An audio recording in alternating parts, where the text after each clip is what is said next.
The air inside the Ryugyong Hotel was thick with tension as I made my way through the dimly lit corridors. Every creak of the floor beneath my feet echoed ominously against the cold, concrete walls. Each sound a reminder of the countless souls that had vanished within this forsaken structure. They said SCP-031 was just a rumor, a ghost story told by the locals to frighten children, but I had seen the reports, and I knew better. I had volunteered for this mission, convinced I could uncover the truth behind the whispers of an amorphous entity lurking in the ductwork, feeding off the minds and bodies of the unwary. My pulse raced as I approached one of the contaminated rooms, its door ajar, swinging slightly as if beckoning me inside. I had to know what lay within. Stepping over the threshold, the smell hit me first, an acrid, rotten scent that made my stomach churn. The room was dark, save for a flickering light overhead that cast eerie shadows across the walls. It was then I saw it, an ovoid structure pulsing softly in the corner, its surface glistening with a viscous fluid. Tendrils writhed from it like serpents, and I shuddered as I recognized the sporocarp of SCP-031. I felt a strange pull, an almost magnetic attraction drawing me closer. My mind raced with images of loved ones, long lost, faces I hadn't thought of in years. I shook my head, trying to clear the fog that was settling over my thoughts. I had to resist, I had to survive. But then, the sporocarp began to shift and change. It morphed into a figure, a woman with warm eyes and a gentle smile that was all too familiar. My heart stuttered as I realized it was my mother, smiling at me as she did when I was just a child. "Come here, darling," she beckoned softly, her voice like a soothing balm. "I've missed you so much." I stumbled backward, pushing against the wall as panic clawed at my chest. "No, you're not real," I shouted, shaking my head furiously. But the vision remained, her outstretched hand beckoning me to come closer.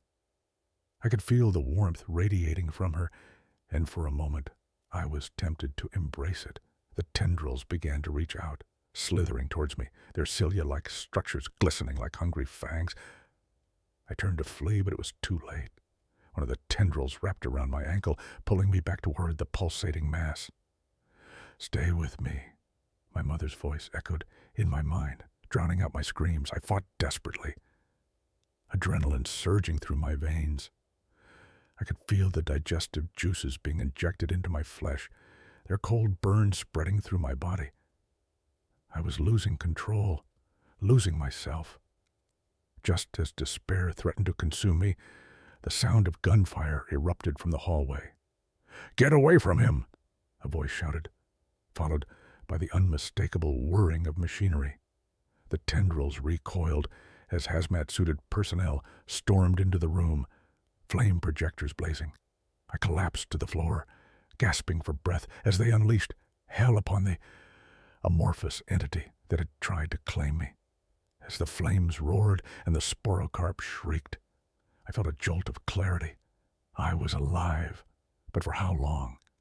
The team worked quickly, but I could feel the throbbing in my skull, the remnants of SCP-031's influence still lingering. I knew I had to escape, but as I looked around, confusion set in. The hazmat team was frantically trying to contain the chaos, but I could see it in their eyes, the same look of love and longing that had gripped me just moments before. I struggled to my feet, but as I did, I realized they were not working to save me. They were drawn to the sporocarp, entranced by its allure. "No, don't let it take you," I shouted, but my voice was drowned out by the cacophony of screams and the crackling flames. One by one they fell into its trap, their minds ensnared by the visions of cherished memories. In that moment, I understood the true horror of SCP-031. It didn't just consume bodies, it devoured souls, twisting their memories and desires to create a tapestry of anguish and devotion.